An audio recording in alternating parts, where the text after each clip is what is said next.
നമസ്കാരം. ബാലകൃഷ്ണൻ തികഞ്ഞ ഒരു കൃഷ്ണഭക്തനായിരുന്നു. പാരമ്പര്യമായി ബാലകൃഷ്ണന്റെ കുടുംബം കൃഷ്ണഭക്തന്മാരായിരുന്നു.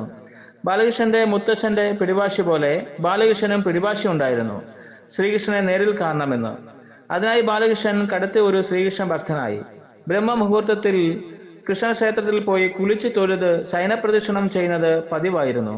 കൂടാതെ നടനിര നിന്നുകൊണ്ട് കൂടുതൽ സമയവും നാമം ജപിക്കുമായിരുന്നു.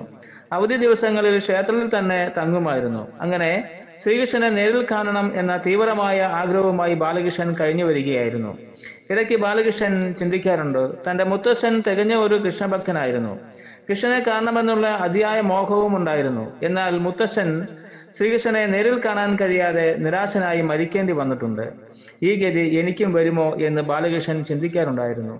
എന്നാലും ശ്രീകൃഷ്ണനെ നേരിൽ കാണണം എന്ന വിശ്വാസം ബാലകൃഷ്ണനിൽ നാൾക്കുനാൾ വർദ്ധിച്ചുകൊണ്ടിരുന്നു.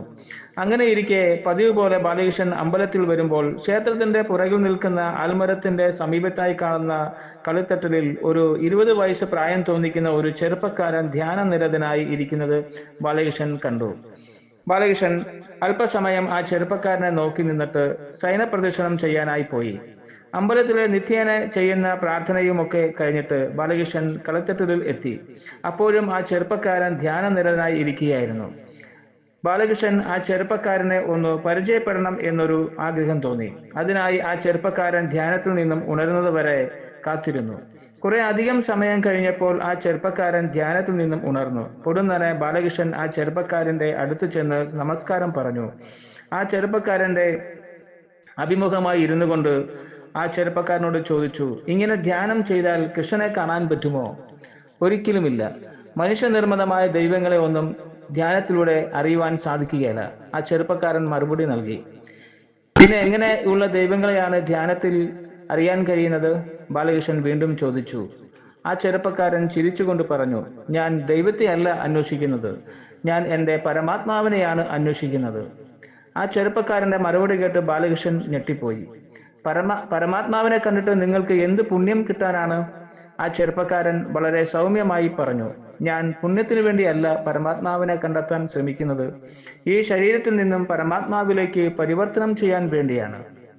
മോൻ പറയുന്നതൊന്നും എനിക്ക് ഒന്നും മനസ്സിലാവുന്നില്ല എന്ന് ബാലകൃഷ്ണൻ. നോക്കൂ ചേട്ടാ, ഈ പ്രപഞ്ചം പരമാത്മാവിനാൽ നിർമ്മിതമാണ്. ആ മഹത്തായ പരമാത്മാവിലേക്ക് ലയിക്കാനാണ് ഞാൻ ധ്യാനം ചെയ്യുന്നത്. ഓഹോ, മോനെപ്പോൾ ദൈവത്തെ കാണണ്ടേ? ബാലകൃഷ്ണൻ ചോദിച്ചു.